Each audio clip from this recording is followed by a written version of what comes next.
Sometimes a nice stroll in the garden can prove deadly. Welcome to the depths.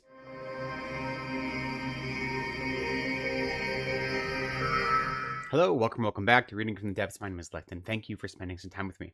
So today I have a review for you of Hazelthorn. This is the newest YA horror novel by C.G. Drews, and it came out the last week of October, and I did receive a complimentary copy in exchange for an honest review. Not to say, this is a Gothic botanical fever dream that worms its way under your skin, and it sets its roots in the deepest parts of you.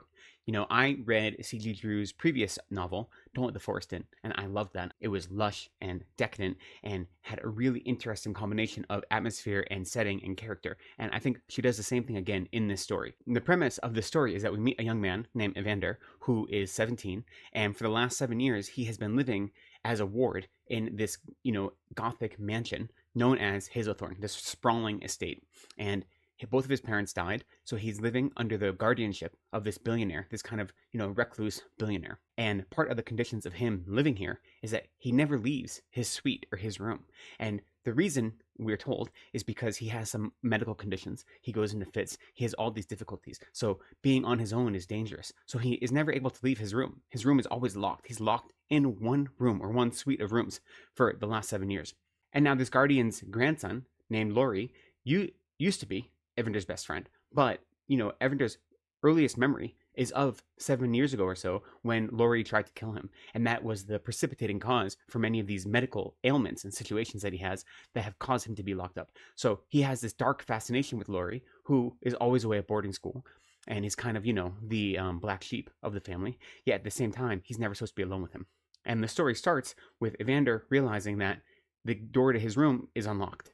And it's never unlocked. It's not supposed to ever be unlocked. And so it's unlocked, and he goes out, and very quickly, and this isn't giving anything away, his guardian dies, and Evander is convinced it is murder, but no one else believes that. But Evander is the one that inherits this estate, and the guardian's family all come because they all want a piece of it, right? And no one can believe that this ward, who he was merely the guardian of, he's not a blood family member, is the one that inherits everything. So there is a mystery as to whether or not this guardian he died naturally, or if he was murdered. It seems that Evander is the only one that believes he was murdered. Laurie, what part he had to play, if he's going to help solve the mystery, or if he is maybe part of the mystery, what part does he have to play? And it all circles around the garden, which is the back, the whole back property of this estate, where Evander is told he is never meant to go. That is where his injury first happened, when he was playing in the garden, and he's never allowed back in the garden. There's something about the garden that is dangerous. And so that is the story that we're dealing with. This is the way the mystery unfolds, is him trying to navigate the death of his guardian, trying to learn about himself, trying to deal with all of these family members who are all of a sudden trying to get a piece of the pie for themselves, trying to deal with his dark fascination with Laurie and what that means, right? And why can't he go in the garden? What is it about the garden, other than a site of his own previous trauma? What else is the garden? What mysteries does it contain? And maybe that garden is hungry. And what does that mean? C.G. Drews' prose is so lush. Her language is dense, and it tangles you up. It feels like it's surrounding you all the time. So I really enjoy reading her language, her prose. Her writing is able to create these thick, tangible atmospheres.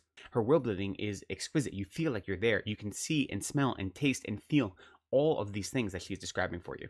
And as a result of that, you really feel lost in this story. Her writing and the imagery is evocative and all-encompassing in many ways.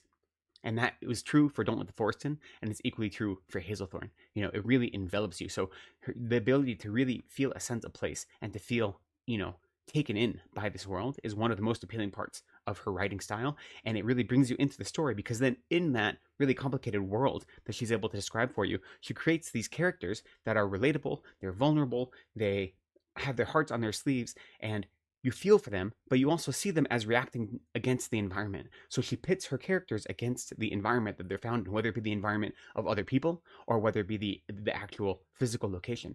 And she describes them both in such interesting and engaging ways that the primary tension from her story comes from this push and pull between the world building that is so decadent and so lush, and the character who is so well-rounded and complicated, and a perpetual state of, nervous energy all the time. So I think she does that really well in this story. I really enjoyed the mystery of it. I really enjoyed going on for the ride. Now, with that said, I didn't love this story quite as much as I loved Don't Let the Forest In. And I think all of my small complaints, what they boil down to is, it doesn't feel like there's quite enough story for this novel, if that makes sense.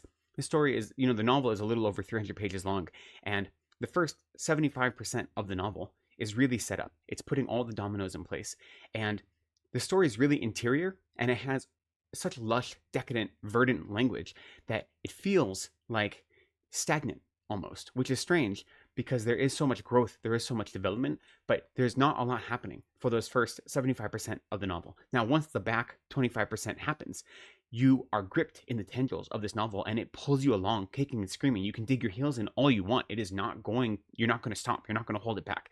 And that is really exciting and wonderful.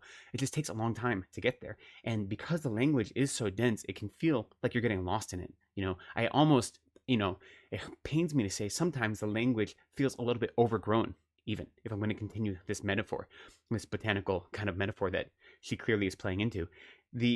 Sometimes she spends so much time giving you these descriptions of the landscapes, both the inner landscapes and the outer landscapes, that you're missing character interaction, you know? And the whole story is told from this one character's point of view, from Evander's point of view.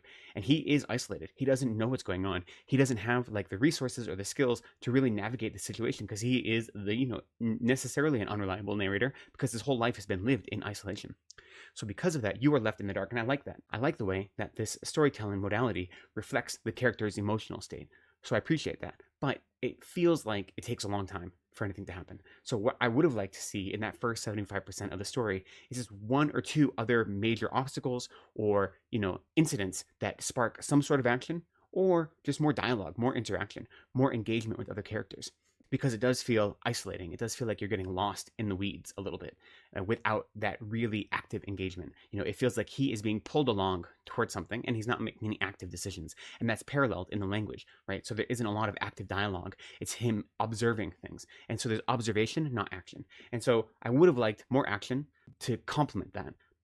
There's definitely a thematic resonance between this kind of storytelling and the emotional state of the main character, which I appreciate. And it really does bring you into the main character Evander's kind of inner world, right? That you experience the world as he does. So the sense of stagnation, the sense of having no control of things happening around you, and you just desperately scrabbling to try to take some autonomy over your life.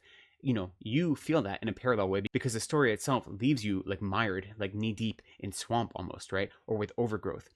And so I appreciate that. I really do. And I think it's a testament to her skillful writing that it never is boring, even if you feel like it's slow moving, that there is so much verdant life in the story. And the imagery of the garden is so kind of overwhelming that there is this dissonance between the garden being so wild and alive and our main character being so stagnant. And I appreciate that. I really do. And I think that if you can fall into the language and you can really appreciate her ability to paint landscapes, like I said, both internal and external landscapes, then maybe you won't mind the slow start to the story.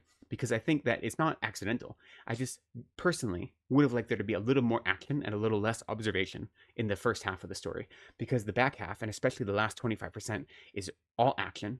Not like not like an action movie kind of action, but the character has definite, is making decisions and things are happening. And once that kicks in, you can't like put the book down for that last 25%. So I think the plotting balance just, is a little bit off. But even with that said, I think this is a really impactful and a heart-rendering story. I think that it is emotional, it is visceral, and really breathtaking in many ways. It explores all these ideas about accessibility, gaslighting, isolation, medical issues, longing, and I think ultimately it is exploring this idea of monstrosity. Like, what does it mean to feel like you don't belong anywhere? And how do you navigate that in a meaningful way? And what does it mean to have this dark fascination with those things that you're told may be harmful to you, but you see them as the only way out of your situation, right? The only way to be free from this, whatever bonds that you have, whether they be self-imposed or imposed by the world around you, is to lean into those things that frighten you, to lean into all those dark places that are overgrown and that they are filled with dangerous fauna, right? What does that mean? And the story explores those dark places, and it does it through its use of environment, its use of world building, and its use of character. I think C.G. Drews is really skilled at exploring the human psyche and using this dense lyrical language and imagery to really pull you in and to show you that the same soil can be sown with either greed or selflessness, and the fruit that it bears will be remarkably different as a result. The story has this excessive botanical, floral, verdant language, this fecund language of constant growth, constant creeping growth at that. And yet, through all of that, there is this emotional resonance that is the heart of this story.